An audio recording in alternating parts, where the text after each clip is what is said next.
Separate Tides. As the portal to the human realm is destroyed, Ida can no longer obtain items from the human realm to sell, so the Owl House has to take miscellaneous bounties to make the money to survive.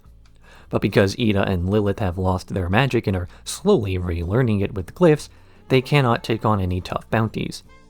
As Luce blames herself for all of this, she decides to go out on a tougher journey, hunting down the Selkie Domus with a crew of sailors. After proving herself worthy of the others, they arrive at the site of the monster's hunting grounds, only for a masked thief to take advantage of the chaos to steal the reward from the ship. Luce pursues the thief, only to discover it was Ida in disguise, robbing one of the Emperor's ships as they have the most money. But they also attract the attention of the Golden Guard, Lilith's replacement as the head of the Emperor's Coven, who threatens King unless they slay the Selkie themselves. This is something that Luce is having second thoughts on after realizing that the monster is merely guarding its territory due to having a baby in the area. But when Ida joins her in the hunt, she's able to remind Luce that not everything going on is her fault, and to think more clearly. So Luce teaches Ida some light magic so they can cast a shadow on the wall to make it appear as though the monster was slain, and the Golden Guard leaves them alone.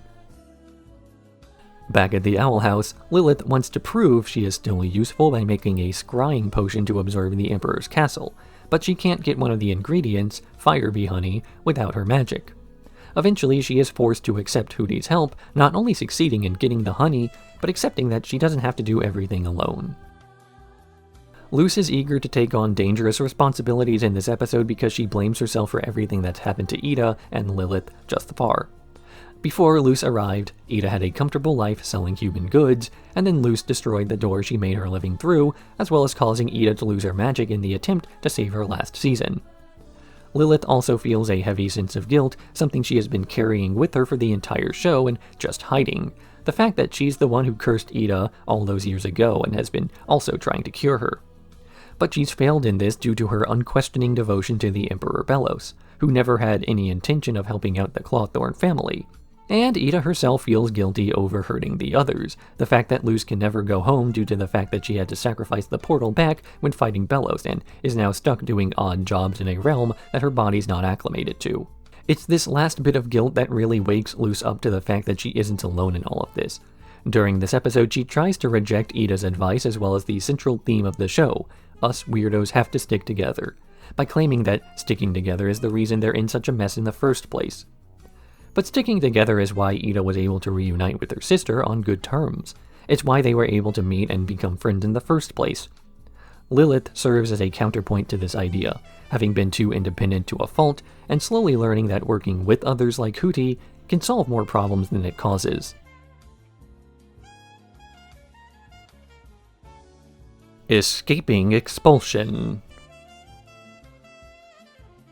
Amity assists her parents Odalia and Alador in presenting their latest, mass-produced Abomaton, but she messes up the unveiling when it threatens a picture of her friends. Realizing that Amity's friends are a distraction from her work with the family business, Odalia uses her influence to have Gus, Willow, and Luce expelled from Hexside. They try appealing to Principal Bump to be readmitted, but when this fails, Luce decides to appeal to Odalia directly. She agrees to reinstate the students on the condition that Luce take over Amity's role as test dummy, and she's nearly killed in the performance. Amity, realizing her friend is in danger, gathers the other two and, with the assistance of her twins, is able to break into the showcase to save her friend. Her mother confronts her during the fight, demanding that she stand down, but it's only after demanding that her friends be readmitted that Amity allows the Abomaton to seemingly win the battle. Odalia intends on keeping the students expelled anyway, but Alador points out that working with the others has made their daughter stronger. Then the Golden Guard enters and orders the Blights to continue building stronger abominations, but only for the Emperor himself. Back at the Owl House, Ida and Lilith are learning glyph magic, with Ida experimenting with combining glyphs as Lilith sticks to the fundamentals. When one of her experiments starts to threaten King, Lilith needs to step in to use what she's learned from Ida's experiments to combine glyphs and save the day. It's almost a bit on the nose about the way in which this episode builds on the existing glyph magic system in such a way as to connect to the show's themes. We see that each of the glyphs that Luce has learned and taught others is but a basic variation of the element, and that more complex magic can be created by combining these basic spells. In this same way, the different people who learn various schools are able to combine their efforts to create a far greater sort of magic as they take their differences and make something larger than the sum of its parts. Emperor Belos has created a system where witches are divided and treat one another with animosity over which school is superior, a system we've seen Lilith and Ida get caught up in as they grow to be hyper-competitive. It isn't until Lilith is forced out of the Emperor's Coven, and thus the Coven system in general, that she's quickly able to start adapting to life as a wild witch, not merely in being free to cast whatever magic she wants to, but in learning how to do this as well. The main plot of this episode mirrors events in Amity's past insofar as her parents threatening her into compliance by threatening her friends. Whereas before, Amity was quick to drop Willow from her life for not fitting into the ideal her parents had for her, here, she's given the same ultimatum, only to reject it after some time because she's now beginning to realize that the version of the future her parents want is not the same kind of future she does. All it took to realize this was seeing it from another perspective. When it was Amity on the stage, she went along with her parents because she didn't know any better. It wasn't until she saw Luce on the stage, both the picture of her at the beginning of the episode and the actual Luce near the end, that she realized what was going on and that she didn't like it.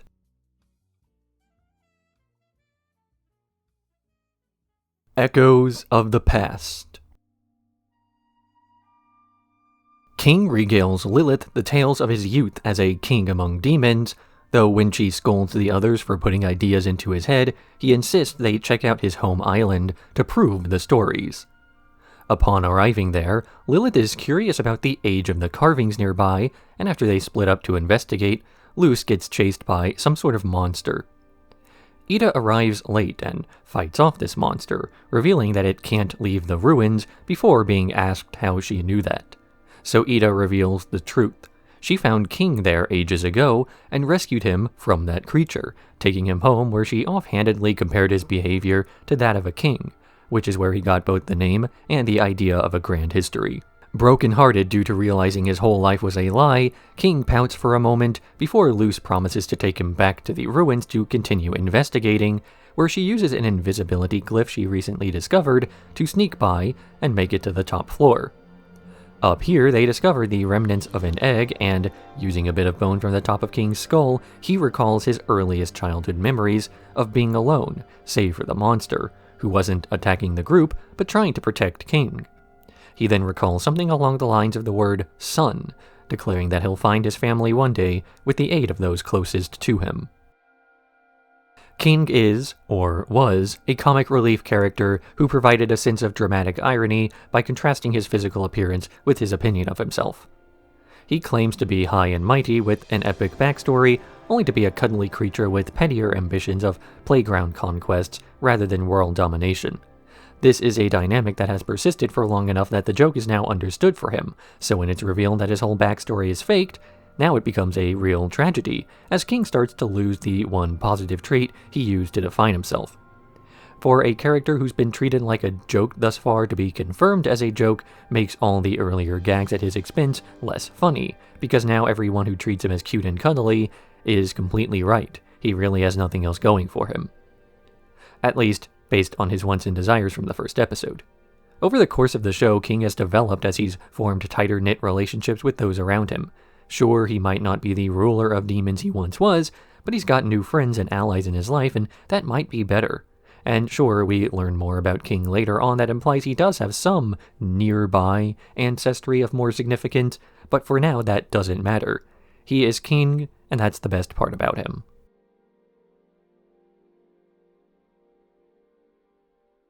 Keeping Up A-fear-ances.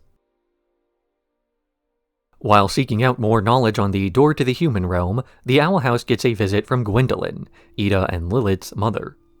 She offers a cure for Ida's curse, but Ida turns it down, claiming that her mother comes by about once a year with the cure and they've never worked. But Luce is eager to look for something to help Ida, and she follows Gwen to a cave where she meets Wartlop, a healer who sells cures. With a book Wartlop sold them, Luce and Gwen make a plan to cure Ida without her knowledge or consent with a series of tricks taught by the tome. But these tricks only succeed in stressing out Ida, and after she learns that her mother's trying to trick her into being cured, she transforms into the Owl Beast. Meanwhile, Lilith laments that her mother spends all her energy on Ida and not her, telling King that meeting family's not worth it, before her stress turns her into a raven beast. Two beastly sisters begin fighting around Bonesboro as Gwyn rushes back to ask Wartlop for aid, only to discover the healer is just 3 gremlins in a coat, faking miracle cures with makeup.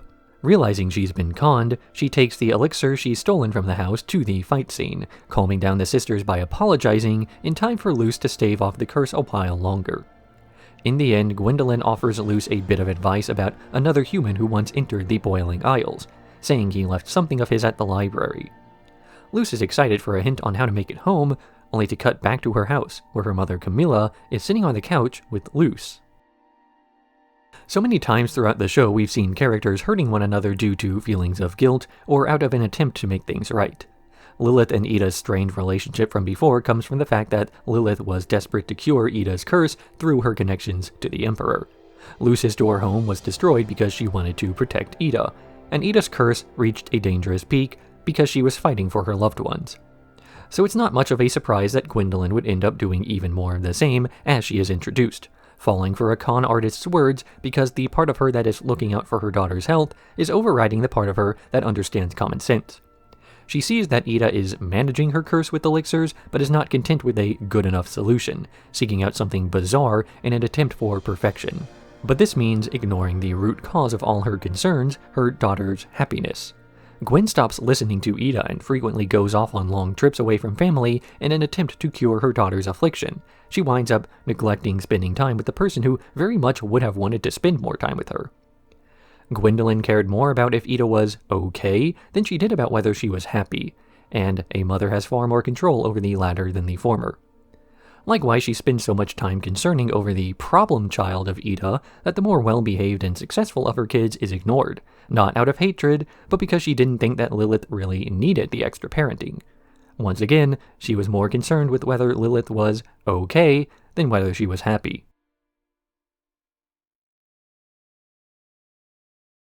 Through the Looking Glass Ruins.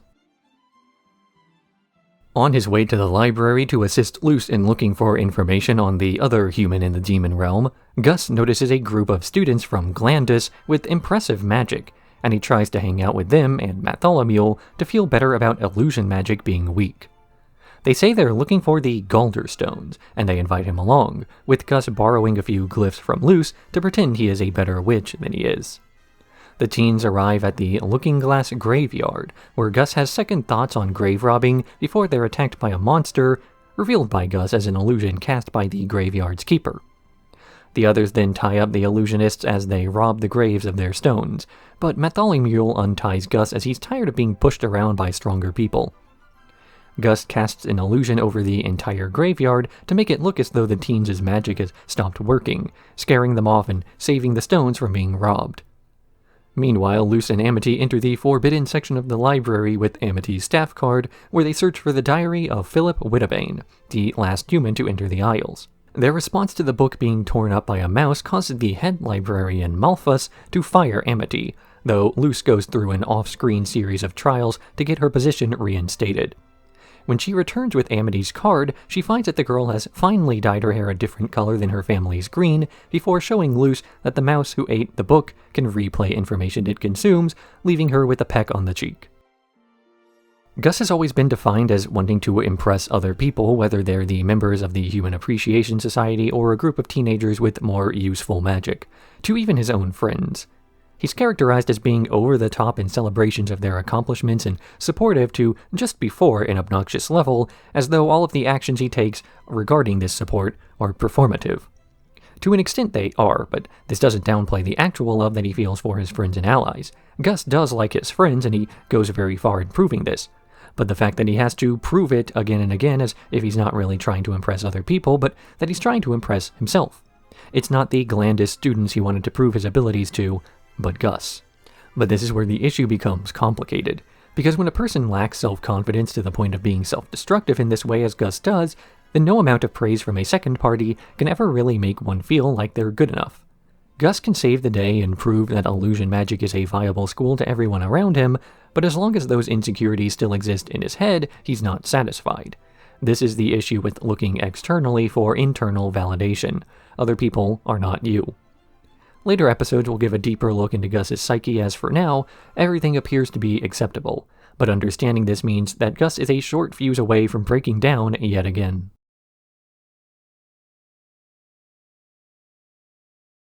Hunting Palismen. It's Palismen Adoption Day at Hexside due to the palistrom wood used to carve Palismen being too rare to allow the students to make their own. Many of the students form an emotional bond with orphaned Palismen, except for Luce, who struggles to know what she wants out of being a witch. Emperor Belos has been showing increasingly devastating outbursts lately, requiring more of his medicine revealed to be made of ground-up Palismen. He sends the Golden Guard out to capture Palismen from Hexside staging ground, including Luce as she was returning a stray cardinal. Luce blasts the Golden Guard's staff away, leaving him unable to fight off a hand dragon who crashes their ship near Latissa. As they're recovering, Luce sees Kikamora controlling this dragon and talking about finishing the job. She wakes up the Golden Guard, actually a boy about her age, and they flee Kikamora while searching for a way to rescue all the Palismen. As they work, the Golden Guard, named Hunter, expresses a fascination with the wild magic Luce has been using to cast a sleep spell on this dragon, which encourages her to return Hunter's staff after learning that he's a bit like her, unable to cast regular magic. They knock down Kikamora's dragon, and Hunter plans to betray Luce by stealing the Palismen himself, but when Kikamora starts to wake up, Luce is able to flee and return the Palismen to Hexside. Once home, she laments that she still doesn't have a Palismen when Ida and King return, having stolen some wood for her student. Last season we had an episode revealing that Palismen were not just fancy staffs but sentient creatures, and this episode builds upon that idea in a necessary way. As were the revelations made here included in the first season, it would have felt more contrived. We know that Emperor Belos uses some sort of medicine on himself regularly, the details of which aren't revealed until now. And we know that Palismen are magical creatures, but now we finally get those two ideas, assumed separate in world building, to be connected. He sustains himself on their debts. Debts that would have been considered at worst property damage before. But what we also learn about his Palismen-consuming habit is the fact that Palismen themselves are creatures produced by wild magic, the very thing Belos is trying to eliminate in his Day of Unity. So the very moral we saw earlier that made Luce come across as kind and caring is how the audience is meant to know that he's a bad guy. This episode also introduces us to Hunter, also known as the Golden Guard, and the fact that he's feuding with other members of the Emperor's Coven. Not only does this teach us that the ruling class on the Boiling Isles are not quite as unified as we once may have thought, but additionally we learn this through a character we're meant to feel a bit of sympathy for. Sure, Hunter does try to betray Luce the moment he gets his staff back, but he doesn't go through with it for now. The fact that he is without magic like she is, and the fact that he's young just like she is, at least in appearance, is how we get a down-to-earth grounding for an exploration of another world, a small-scale version of the world-building technique now used to explore a whole group of characters.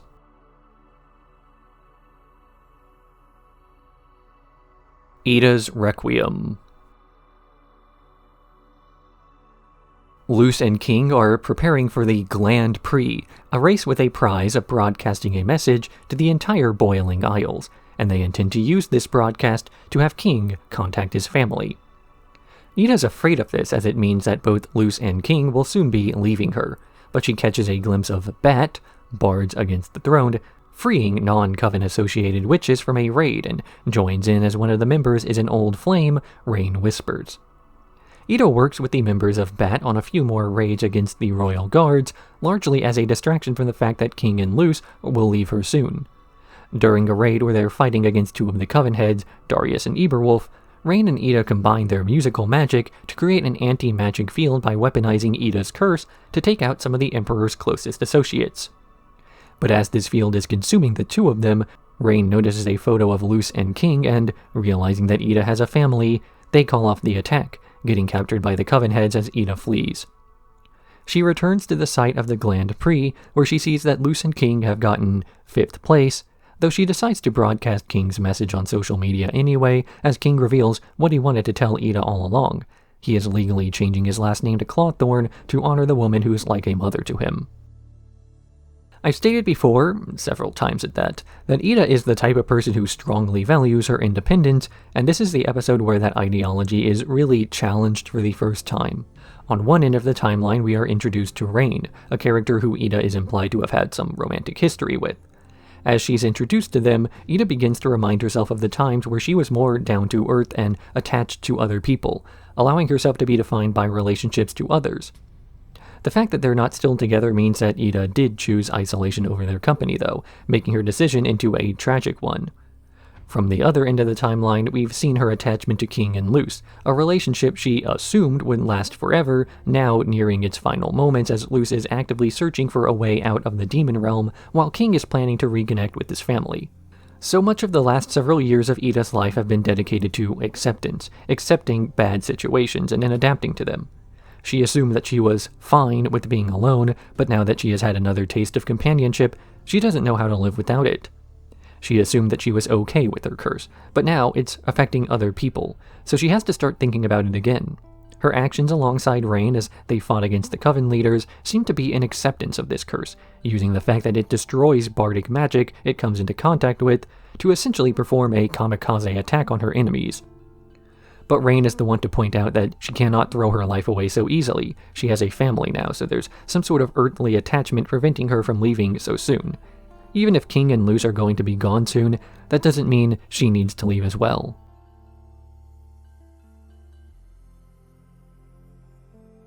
Knock, knock, knocking on Hooty's door.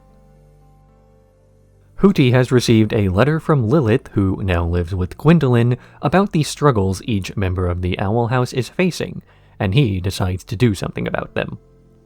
First, he aids King in discovering his origins by teaching him about the different types of demon.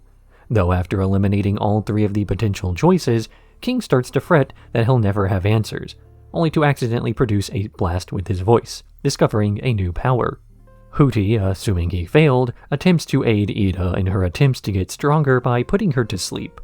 While she is asleep, her usual nightmares about the Owl Beast begin to occur, forcing her to relive several moments of her life where she hurt people close to her with her transformation. But after a while of this, she gives up on fighting the demon and accepts that it stuck with her, developing a new harpy form she has control over. Assuming he's failed again, Hooty then tries to aid Luce in getting her feelings for Amity sorted out, by kidnapping Amity and forcing her and Luce onto a tunnel of love he made. But in her embarrassment, Luce destroys the heart imagery, which causes Amity to think that she doesn't feel the same way. After seeing his third failure, Hooty starts panicking and destroying things, so Ida, King, and Luce all have to work together to give the couple an improper confession, as it's better than nothing. In the end, Hooty realizes that he was inadvertently able to help all four of them, and he writes as such in a letter back to Lilith. But while sending it, a tall man who looks similar to King leaves a letter for him behind, which Hooty eats. Ida has spent her whole adult life running away from her curse, or rather being chased by it.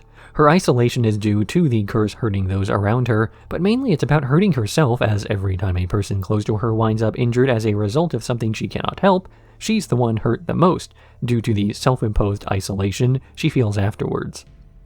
But the events of last season and a half have taught Ida that, while hurting others is a tragedy, hurting herself is still a choice.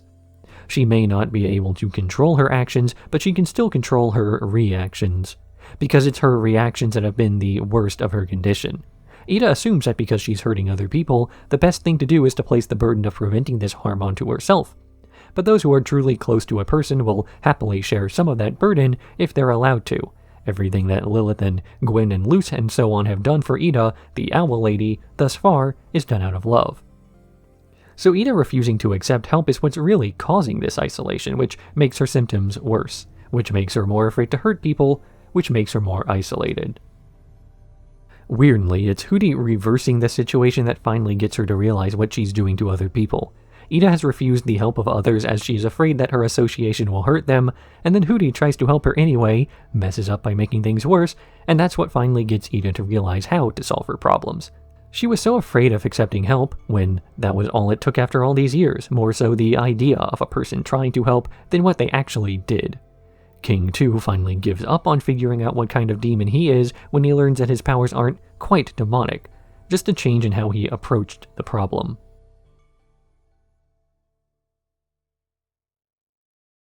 Eclipse Lake. Another memory from Philip Whittlebane appears from the mouse informing the Owl House that Titan's blood can be used to create portals to the human realm and that some can be found at Eclipse Lake. As Luce is too sick to go, Ida, King, and Amity go in her stead to gather some, as Willow and Gus stay home to nurse Luce's illness. Once there, they discover that the Emperor's Coven, led by Kikamura, is already drilling for Titan's blood there, and they also catch Hunter nearby, who was searching for Titan's blood as he wanted to prove to Belos he is useful. They enter the cave with the underground lake, only to be caught by Kikamura, and to be tossed into a pit as Hunter runs off on his own. Amity, Ida, and King are trapped, with Ida failing to control her owl beast form until making a deal with it before flying them out. She fights Kikamura's forces as Amity catches up to Hunter, who's been warning her not to return empty-handed or Luce will be furious, only for them to find that the lake is dry and Hunter is digging his own grave.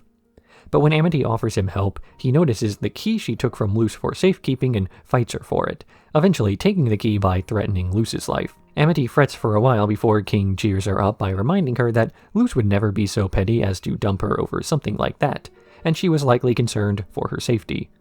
In spite of their failures, there's still some Titan's blood on Amity's glove from the fight, and Hunter starts walking back, having befriended the Palismen who's been following him for a few episodes. Hunter's motivation in this episode is something that comes from a fear that he isn't good enough for Emperor Belos, and so he tries to sabotage multiple attempts at gathering Titan blood so he can get the approval he wants. His motivation is so strong that it has started to spread to others too. His anxieties are partially reflected in Amity's motivations, as she wants to prove she is good enough for Luce by bringing back the material she needs for a portal home. People who have these toxic mentalities tend to spread their ideology to others by playing off of fear. In this instance, convincing Amity that a person she's known as kind and forgiving is not actually that way, and that she needs to work harder to impress Luce. This isn't a behavior that's out of nowhere, though, as Amity has spent essentially her entire life up to this point thinking the same way about her parents, as she fears that their love is conditional, because it is. People who crave acceptance always tend to assume they don't get it even when they do. The harder it is to get noticed, the harder they work to get noticed. The harder they're used to working, the less they value the things that come easily, which is a problem when things like acceptance are given out easily. Amity's trauma from her upbringing has made it difficult to accept when others genuinely care for her, as she believes that she either hasn't done enough to deserve that care, or that the person giving her the affection is only doing so to be manipulative. And then assuming that she is being manipulated is only a small part of the equation, as that's considered so normal that Amity would allow herself to be abused if it means being noticed. But this is only how Hunter thinks, and it's a behavior that Amity is unlearning, albeit slowly.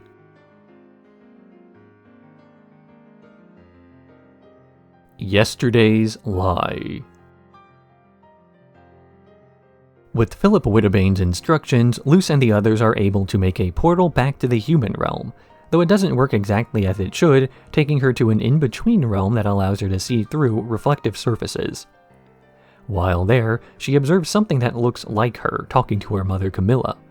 When she speaks to it, it runs away to the house where Luce first entered the Owl House. This person reveals herself as V, an experimental basilisk from the Boiling Isles who escaped from the Emperor's experiments and found a home pretending to be Luce. She's been surviving off of magic that Ida left behind, though most of this is gone since the door is closed. So Luce and V search for a way to obtain more magic by visiting the Gravesfield Historical Society run by Jacob Hopkins, who's met Ida before. But as V and Luce are looking around, they discover he's been hunting demons and he captures V. She's prepared to stay behind so as not to inconvenience Camilla, but Luce wants to rescue her, contacting her mom and convincing her to head to the Historical Society. Camilla assumes it's some imaginative prank until seeing the captured basilisk, where she beats Jacob until they're safe. Realizing her daughter was telling the truth about the demon realm and so on, Camilla breaks down, asking her daughter why she ran away before Luce has to leave, as the portal is starting to fade. Luce ran away from home to explore a magical world of witches and magic, and that is something that's never really considered beyond the initial implications. Partially, this is due to the tone shift the later episodes have compared to the first few. At first, the whole being sent to camp thing is just something done to explain why Luce is unhappy with her life as a means of justifying why she would want to stay on the Boiling Isles. It's just a means of setting up the premise of the show, which proceeded to be some lighthearted adventures in a fantasy setting. But now the story is less lighthearted, and eager to deeply explore aspects of its setting and characters. No longer is running away from home something that is done without considering it. We need to see what Luce was running away from, and the way this is done is by putting someone else into her position who would not understand. Because while the Boiling Isles are mystical and full of wonder, they have their downsides as well. Someone who has closely experienced these downsides does not consider their world as so great, and they would want something more peaceful, which is why V is eager to have a quiet life in the suburbs. Camilla isn't some monster experimenting on creatures, she's just a mother who wanted what was best for her daughter, not to be expelled. The Owl House has taken a tonal shift from a daydream-like fantasy series to something with more emotional weight. So character decisions are retroactively given more weight, forcing Luce to justify why she ran away from a home where she was loved.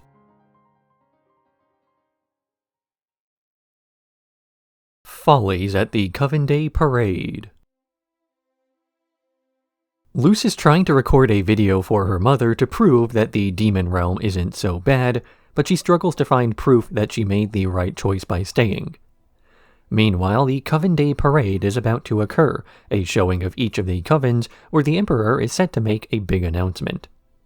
Ida is looking for a way to talk to Rain again, as Luce has overheard Kikimora talking to family she won't get to see, and gets an idea. Luce works with the rest of the Owl House to create a big distraction at the parade, so they can kidnap both Rain and Kikimora from their floats, allowing Kikimora to visit her family without getting in trouble, while Rain has a chance to catch up with Ida. Despite this plan going exactly as intended, Rain wants nothing to do with Ida, not even remembering their last meeting due to some plant-based tea Terra, the head of the plant coven, has been feeding them. Meanwhile, Terra is also searching for the kidnapped Kikimora, luring her out with promises of a promotion. When she's finally given the chance to leave, Kikimora rejects her family to get the promotion instead, only to learn that this promotion only meant she wouldn't be executed for treason. Amity has found Luce's phone, wanting to watch the video she recorded for her mother to learn how the visit to the human realm went, but also respecting Luce's privacy. In the end, the parade ends and the Emperor unmasks himself to a cheering crowd after announcing the Day of Unity and the end of wild magic. The first episode of the second half of Season 2 and the first episode made after the showrunners were informed there would be an abbreviated Season 3, a conversation that Dana Terrace was not involved in at all, only told of the result afterward. There was never any confirmation as to why the Owl House was softly ruined in this way, as none of the people involved with the show were ever given details of these meetings, leaving people to speculate over the phrase, "It didn't fit the Disney brand." Some argue this means the show was cancelled due to not being the episodic kid-friendly romp it was advertised as, which would be ironic given that cutting the final season down by so many episodes ensured any slice-of-life stories for the last half of the show are cut entirely. Others say it was because the cost of each episode was too high, in spite of the successes the show had, and, having one of the largest war chests of any streaming service in an industry where success is defined in terms of the customers you get from elsewhere, as much as the customers you retain, which ties into the Disney brand comment from before, where not fitting the brand means bringing in subscribers who would normally not have paid attention to the service. Regardless of why, the fact is that the Owl House had to expedite its story to better fit the limited run it would have, which results in a lot of stories not getting the full development they would have had. Some characterization is rewritten, other important revelations are rushed, so the overall plot makes sense even if character arcs don't.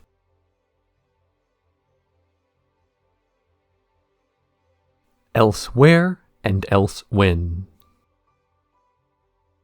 Lilith is given a new job as the curator of the Museum of Supernatural History, where one of her old acquaintances from her days in the Emperor's Coven returns a few of her old things, including a device needed to find time pools that allow people to go back in time.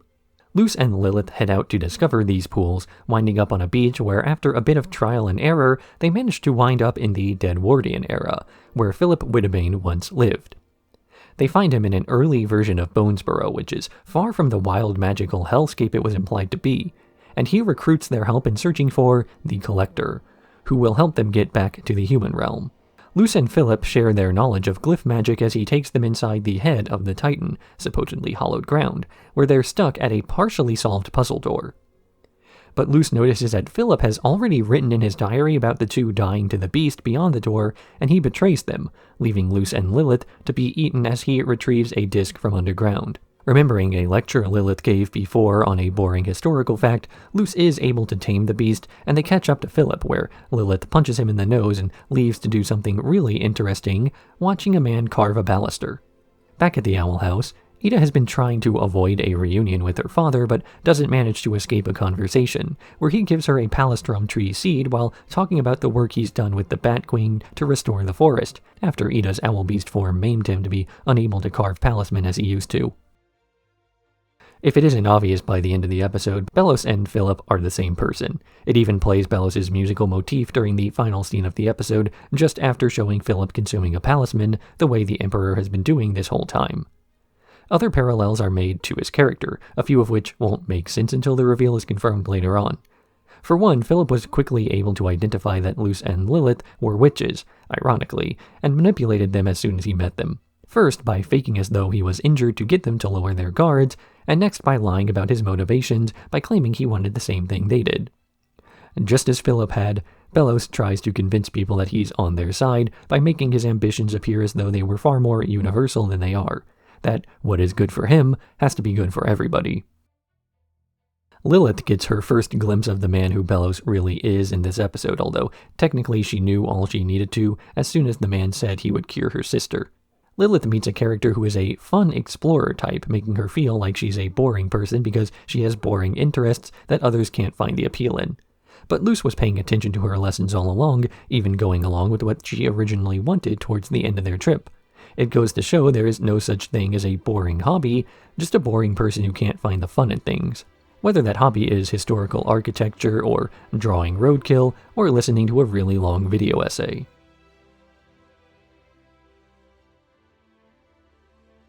Any sport in a storm. Luce and Amity learn of a book signing at the local store by Mildred Featherwhile, the author of The Good Witch Azura, and they excitedly head out to learn her identity as they speculate on how her books could be found in both the human and demon realms. Willow has founded a flyer derby team, but the Abominations professor, still upset that she dropped his class, says he won't approve the club unless they win a game. Willow starts recruiting for her club, finding Hunter, who calls himself Caleb, as he's in the middle of recruiting for the Emperor's Coven. He joins the team in spite of his initial reservations about everybody's abilities, and quickly finds out they're good when they win against the Professor's team. Hunter celebrates their win by forcing them to join the Emperor's Coven, which he believes will get him the approval of Darius, head of the Abominations Coven. But rather than pride, he feels shame, heading out to rescue the others and even stepping in front of an attack by Darius to protect them. Rather than being upset, Darius is happy to see that Hunter's finally standing up for himself, and he promises to keep Hunter's betrayal and his Palismen a secret. Meanwhile, Amity and Luce have tracked down the author after the book signing was shut down, learning that it was a conspiracy by Tibbles to try to sell copies of a book that washed ashore in the Demon Realm. That failed because only one other person actually bought the books, Amity. Luce and Amity spend this whole episode speculating on the mystery of how their favorite book series can appear in both the human realm and the demon realm, connecting this to the overall plot of Luce trying to find her way home, and then coming up with increasingly convoluted ways it might make sense. The reality is that it's a holdover from the original pilot, where Amity was a witch who visited the human realm for a year as an exchange student, and Luce followed her back through the portal. But in universe, it's just that some of the books washed ashore as so much of Ida's junk had in the last years. Sometimes the simplest solution is the best one, even if Luce and Amity wanted it to be more. This is a relatable experience for anyone who's ever gotten really interested in a book or TV series to the point of wildly speculating on random details of the setting and plot, only for the next entry to come out to confirm that the crazy conspiracy you'd come up with was not the most obvious answer. Sometimes foreshadowing exists for a reason, and if the audience guesses a major plot twist down the line, it doesn't mean the series is any worse for being predictable, rather the opposite. To Hunter, or Caleb, the highest possible honor a person can achieve is to be recognized by Emperor Belos in some official capacity. He attempts to share this great honor with others by forcefully recruiting his flyer derby team into the Coven, as it's what he would have wanted, Bellis's approval. But by this point, the whole team has moved beyond wanting other people's okay for their hobbies and interests to be legitimized. If they like it, that's all that matters. The Golden Guard has spent so much time trying to win over approval that he's never stopped to consider whether there is any more to life, if other people viewed it as an equal honor. He's never even stopped to consider if it's something that he wanted himself.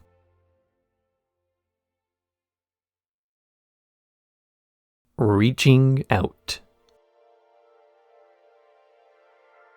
Luce gets a notification about some sort of meeting with her mother that she silences in more ways than one, trying to find something to distract her from thinking about it, when Amity tells her about the Bonesboro Brawl, a fighting tournament she wants to enter because her father won it years ago. So Luce drops everything to assist her in this fight, only to realize that Amity doesn't really need much help, leaving her alone with her thoughts again. So Luce enters the tournament as well, though even this is not enough to keep her mind busy. Meanwhile, Ida's working on a truth potion to give to the Warden Wrath to learn more about the Emperor and Rain, recruiting Edric to assist in making the potion because he has some beast-keeping experience. But Alador has sent an Abomaton to force Amity to go to Coven tryouts that year, something she is skipping for the tournament. And this abomination has caught up to her, with Luce accidentally setting off one of its alarms when it comes to pick her up. This notifies Alador, who arrives to stop the tournament, though when Edric gives his modified truth serum to Wrath, they have other things to focus on, like stopping him when he transformed into a monster. Alador at first tries to stop him alone, pushing away Amity when she tries to help, but she's eventually able to help anyway, holding down the Warden as Luce and Ida are able to cover the rampaging beast in snow to cool him off. In the end, Luce admits to Amity what she was running from, the anniversary of her father's death and a ritual she and her mother had made out of bringing him flowers. Amity and Luce grow a few flowers together as they wonder if they'll reach the human realm. Both Luce and Amity spend this episode running away from their pasts, and for different reasons.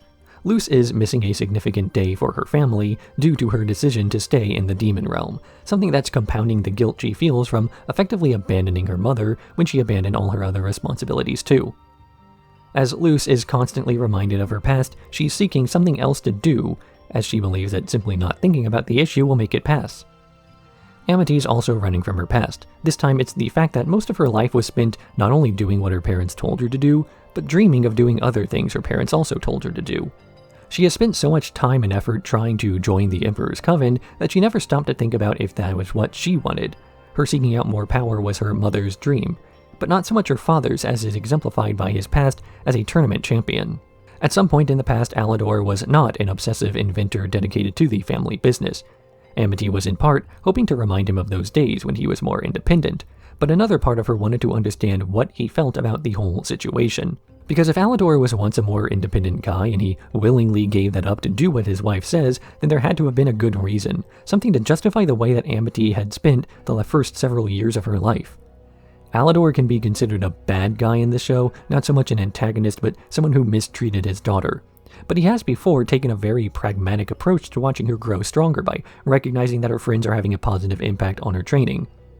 Here, she gives him first-hand experience that it's not merely her friends making her stronger, but her distance from him. That serves as a sort of a wake-up call.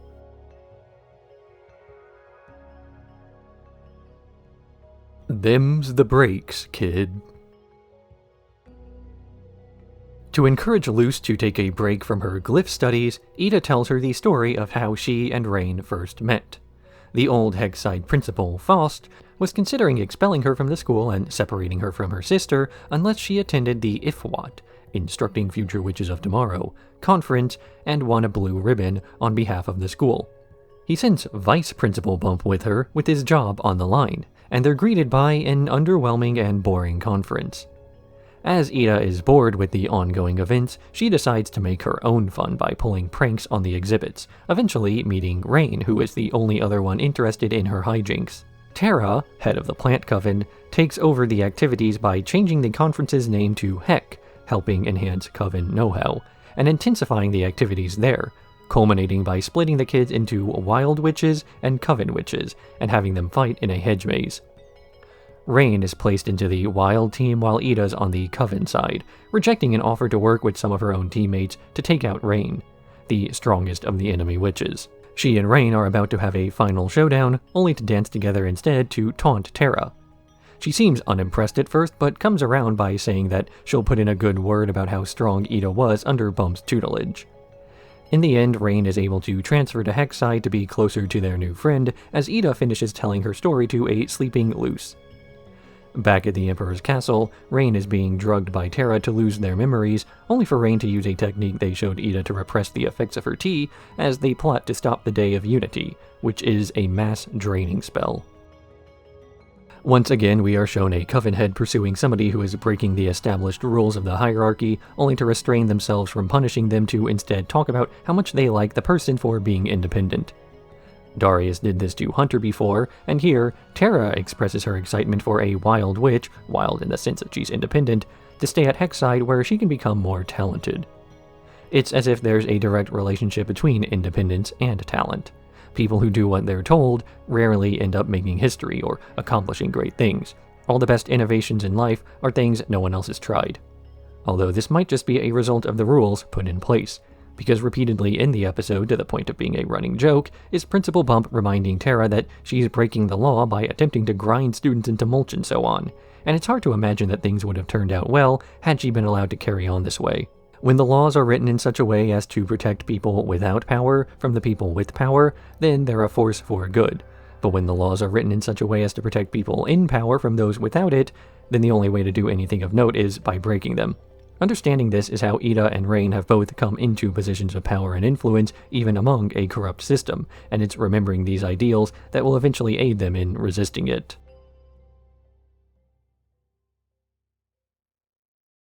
Hollow Mind.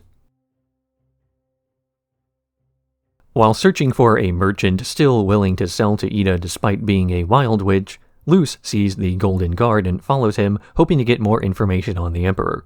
But they stumble into 3 hooded figures preparing a spell, activating a glyph that sends them into the Emperor's mind. His mind is a pristine hallway with 2 figures lurking its corridors, one older, one younger. The younger one leads them away from the monstrous older form, and they fall into the real mind of the Emperor, a forest a bit like Willow's. Here, Hunter and Luce use some of the Emperor's memories to hide from the being stalking them, learning that he used false flag tactics to convince people of the dangers of wild witches in order to first create the Coven system, though when the Coven brands were placed, the people marked collapsed. Luce also discovers that the Emperor is constructing a portal of his own, as Hunter finds out that the Emperor does not respect him, as he's talking to an entity known as the Collector. After leaving this memory, the child from before finishes setting up a trap with the glyphs, capturing and destroying the monster stalking the group, revealed to be the souls of the consumed Palismen that the child, a shape-shifted Belos, has been consuming. He thanks the duo for helping him trap the Palismen before Hunter sees the corpses of all the past versions of himself. As this is going on, Ida works on creating a portal to get Luce back from Belos' mind, getting a little bit of help from the hooded Coven heads from before as they give her some of the elixir needed. Luce and Hunter are saved, but Hunter panics as the Emperor knows he was in his mind and runs away. Emperor Belos' mind is split into 2 layers, one where all of his great deeds are accomplished, and another where the deception he committed to perform these deeds is shown. It's interesting that the outer layer is even shown, as one would imagine that a person's mind would only have the truth according to that person, to show events how they perceived them.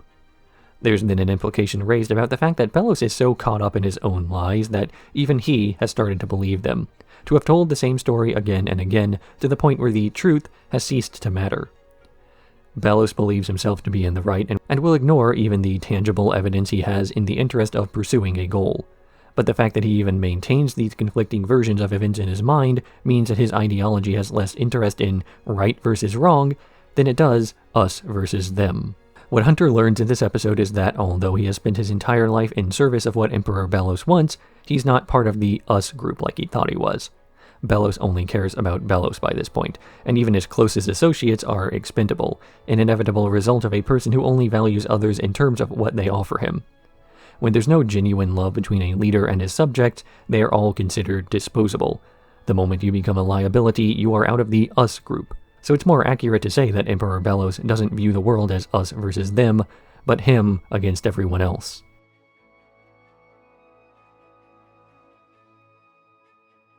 Edge of the World. Luce tells Ida and Lilith of everything she knows about the Emperor, though Hooty is so excited to see Lilith that he retches up the letter to King he ate a few episodes ago. King reads this letter that has instructions attached on how to reach a tribe of people just like him. Ida agrees to send Luce and King away when Lilith convinces her that this distant island will be a safe haven from the Emperor's guard, and they head out alongside the crew of the ship they hunted the Selkie Thomas in. They arrive at the portal that takes them to the other side of the world on a different Titan altogether, and this tribe introduces themselves as Titan Trappers. King is given a tour and allowed to get to know his people as Luce and Hooty meet with Bill, their leader. As Bill explains the history of the tribe and the terrors of the Titans, of which only one remains, Luce pieces together that the Titan they're hunting is King himself. King, meanwhile, is discovered to be the last Titan and brought over to perform a ceremony involving a shrine bearing the Collector's face, and she uses her invisibility to save him before he can be sacrificed. Luce explains what's going on to King, who doesn't take the news well that the tribe he thought he belonged to were actually trying to kill him, and they're forced to flee. They destroy the portal behind them using King's voice powers and return to the ship, where King finally meets his real family for the first time that he can recognize them as such. The episode ends showing the Owl House surrounded by the Emperor's guards. King has craved acceptance for so long that he's willing to look to a group of people who hunt his kind for glory to find this acceptance. Sure, he was unaware that this was the case, with the others assuming that he simply dressed as their enemy like he did, but there were a lot of questions that he allowed to go unanswered during his time there. The real internal conflict he has only comes up near the end, when King is being chased by an angry mob, not even questioning why they're mad or who they're mad at. King is far from the first character to look for love in the wrong places. The last season has given us plenty of glimpses into the minds of characters like Amity, willing to put up with the abuse from her parents, or Hunter, willing to do anything for the Emperor's acceptance, even though he can never earn this. So King finding a group of people who appear to be like him, only to learn that just because someone looks like you doesn't mean that they like you or even have your best interests in mind, is pretty par for the course thus far. He does have a family, but it's a found family. And while the narrative never really downplays how meaningful this sort of connection can be, it still allows King to mourn the loss of the what-ifs in his life. He learns he is the last of the Titans. This revelation creates a sense of irony in that his original family was under his feet all along, but also that the physical proximity to his family doesn't make him any closer. None of his questions about his past will ever be answered with anything but secondary evidence of who they were.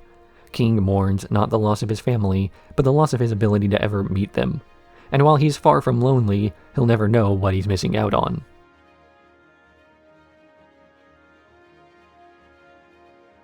Labyrinth Runners. When Gus sees Flapjack, Hunter's Palismen, he follows them to Hunter, who's been hiding out in Hexside, where it's safe from the Emperor's men. An assembly is called, where Adrian, head of the Illusionist Coven, is planning on giving temporary Coven sigils for protection during the Day of Unity. But Gus is able to see through this illusion, realizing that dozens of the Emperor's guards are disguised in the school and planning on giving out real sigils. The real Adrian is upset that his disguises were seen through, so he threatens to lock Gus out of his school. But Gus reacts violently by placing a mass illusion over everything. This illusion takes the people inside Hexside through various places from the last 2 seasons, though Adrian and his guards are repeatedly disguising themselves as other students, making everyone mistrusting of one another. Gus is unsure how he's maintaining the spell, getting separated from Hunter when he's captured and brought to the gym, where he undergoes an illusion-enhancing spell after Adrian realizes that Gus has visited the site of the Golderstones before, and he wants to draw the location out of his memories. Hunter, meanwhile, has been found by the rest of the school and healed, helping the others fight their way to where Gus's memories are at their strongest. He enters Gus's deepest memories, thoughts so intense that even Adrian is panicked, and opens up about how he feels, which causes Gus to calm down enough to dispel the illusion. Willow and Amity manage to defeat the abomaton the guards have been using by working together, in spite of Amity still assuming that her friend is frail. In the end, the students of Hexside ask their new friend Hunter about the truth of the Day of Unity. Willow and Amity spend this episode feuding without Amity even realizing there was an ongoing conflict, much in the same way that Amity was feuding with her father a few episodes back without Alador having any idea there was something amiss. Alador constantly pushed his daughter away during the fight against Wrath because he didn't think of her as strong enough to handle things on her own. Amity then downplayed Willow's successes, as she still considers her friend to be half a witch, as she has always been, never acknowledging her growth and contributing what she does accomplish to dumb luck. This results in the two failing to work together, getting in one another's way as they fight over who gets to be in the front lines. And yet the audience never really treats Amity as though she is the bad guy of this conflict, because we have 2 seasons of context to understand where she's coming from. If a person spends long enough getting overlooked, then of course they're going to treat that behavior as normal. We finally see Gus for who he is in this episode, not only because we see the peak of his abilities in turning the whole school into a massive illusion, but because we get to see Gus for who he thinks he is. Gus has so little self-confidence that he considers himself to be a total waste of space, constantly believing he is stupid in spite of the evidence around him. Hunter talks to him about how a simple lie is easier to believe than a hard truth, and this applies to both characters. For Gus to say that he's a failure would be the easy way out. He can tell himself that his anxieties are justified. But anxiety is rarely based in reality, which is why it's hard to prove wrong, because it never needed to be proven right.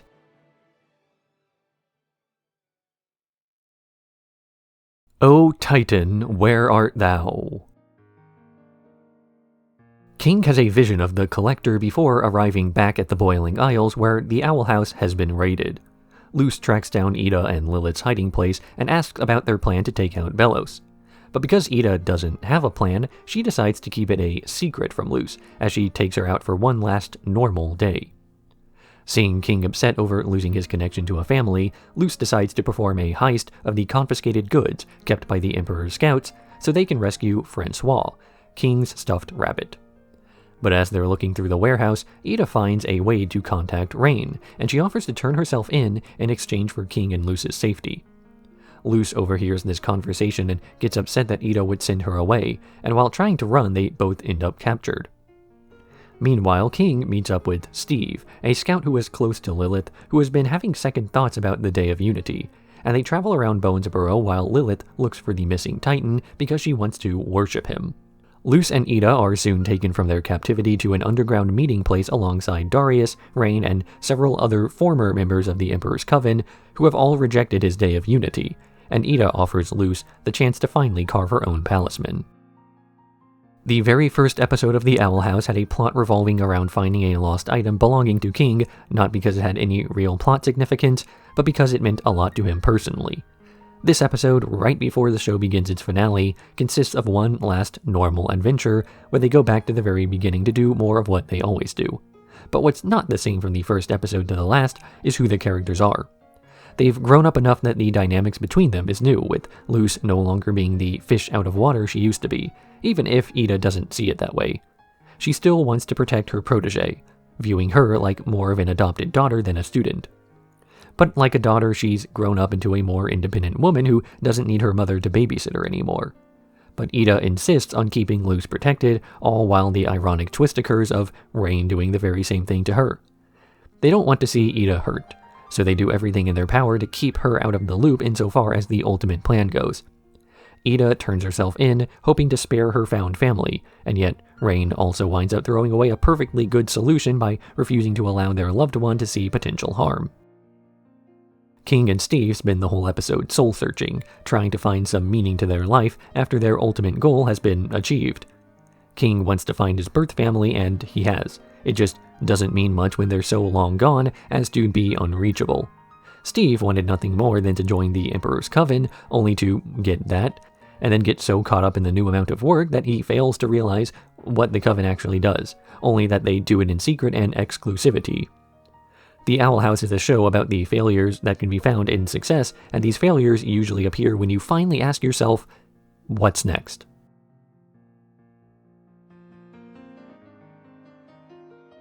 Clouds on the horizon. Covens Against the Throne, or CAT, is planning on how to sabotage the Day of Unity. The way it works is by using the Coven heads as conduits to drain the magic out of everyone who has a sigil, and they plan on placing a sigil on Ida and having her replace Rain, so her owl curse will corrupt the spell, stopping the Emperor's plans. Ida leaves with the rest of the Coven heads to enact this plan while Luce heads out to rescue Amity after reading a concerning text about her being grounded. Amity and her siblings are under house arrest for trying to stop Odalia from cooperating with the Emperor as they're trying to tell her the truth of the Day of Unity. After meeting up with her security escort of Hunter, Willow, and Gus, they sneak into Blight Manor with the intention of notifying Alador of his wife's plans. But King found him first, talking to the guy about his family's business and convincing him to stand up to Odalia. Luce and the others are captured by Kikamura, who now has a giant Abomatron suit to power her ambitions, though Alador lowers the dome they're trapped inside of to finally stand up to his wife. He tells her about the Emperor's real plan, but she doesn't care because she already knows, putting the family's finances before her own life. In the ensuing fight, Kikamura captures Hunter and flies away, but as the rest are escaping, they notice Luce turn into Hunter, as the two swapped places with an illusion, meaning Luce is on her way back to the Conformatorium. King's Tide. The Day of Unity has arrived, with Ida taking her place among the Coven heads to sabotage the ceremony. But a last-minute change has placed Rain between two of the more loyal Coven heads, leaving Ida with no backup. Once her curse starts impacting the Day of Unity, Terra and Adrian replace her with the real Rain, who's been captured alongside Lilith. The spell begins and Emperor Belos vanishes, prepared to re-enter the human realm, breaking his promise to the Collector to free them from their prison as he prepares to leave alone. Kikamura enters with Luce, being scolded for messing up one last time before being told by Philip that he doesn't care about her at all. Luce attacks Philip, trying to stop the ceremony, but she's overpowered, making a last-minute offer to serve as Philip's guide to the human realm in the modern day in exchange for letting her friends go free. He agrees, but when he leans in to shake her hand, she places a sigil on his wrist, starting the draining spell to affect him as well. He transforms into his monstrous form as everyone topside collapses, with Luce managing to escape only because her friends came in time to fend off Philip. King gets told to hang back, where he discovers a depressed Kikamura, and she mentions that the only one who can stop the draining spell is the Collector, who King has been having dreams about. She shows him where he is, and King begins to speak to him, finding out about his collar's glyph actually being a ward from being seen, as the Collector offers to stop the spell in exchange for King using his powers to free them. King agrees and the Collector takes a tangible form, splattering Philip against the wall with a small drop ending on Hunter, before turning his attention to the others. But King distracts him with talks of playing The Owl House, a game that requires everyone to be alive, and he stops the draining spell, with Rain using the last of their strength to remove Ida's arm so the curse won't keep hurting her. The Collector begins gathering an Owl House for his game, causing the Boiling Isles to be torn apart, including the portal. The kids try to take cover inside the human realm, but Luce attempts to stay behind, sacrificing herself to hold the portal together. But King refuses to let her do this, pushing her and the others through the door as it shuts behind her. Amity spends the first part of this two-part finale trying to warn her parents about the real meaning behind the Day of Unity, hoping that cold logic and self-preservation will convince them to turn against the Emperor. This winds up not working on either one of the two, as Odalia reveals she knew it was an apocalyptic event from the start and didn't care. You cannot use logic to sway a person's mind if that person's mind was not made up by logic. Odalia only cares about her short-term profits, even if in the long run she's dead. Funnily enough, Alador was also not swayed by logic or the revelation that the Day of Unity was a mass draining spell, but the fact that Odalia threatened his children with taking over his position. He just wanted one day to spend with his family doing normal things and assumed that once all the work was over, he would have that day. He wound up turned off of the idea of the Day of Unity because his work would have been for nothing, more so than the actual mass casualty event it would have been. Like Odalia, Kikamura also tries to suck up to power until the very end, where she's told that she basically has zero worth to Philip in the grand scheme of things. His plans were always about himself, something that would have been obvious to anyone who saw the long line of discarded golden guards in his wake, and it's not until she's literally down in the dumps looking over all the other formerly very enthusiastic co-collaborators that she realizes the simple fact that dictators don't care about you. But Philip still has the rest of the world confused by using one of the most common tactics for authoritarians, claiming they're the victims and the victims are the aggressors. King Belos has dedicated his entire life to eradicating certain groups, using his past encounters with them as justification for this, despite the clear one-sidedness of the issue. He attempts to fake sympathy by pointing to his scars, but it's not the injury that creates sympathy, as two wrongs don't make a right. Justice is not about getting revenge on those who wronged you, it's about making it up to those who were wronged. Luce has finally created a Palismen of her own, revealed as an egg because she wants her future companion to choose their own shape, rather than creating an ideal and expecting her Palismen to conform to that ideal. Allowing it to choose its own form means that whatever companion she ends up with will have a far more fulfilled companion, as it will change to better adapt to its own happiness rather than someone else's.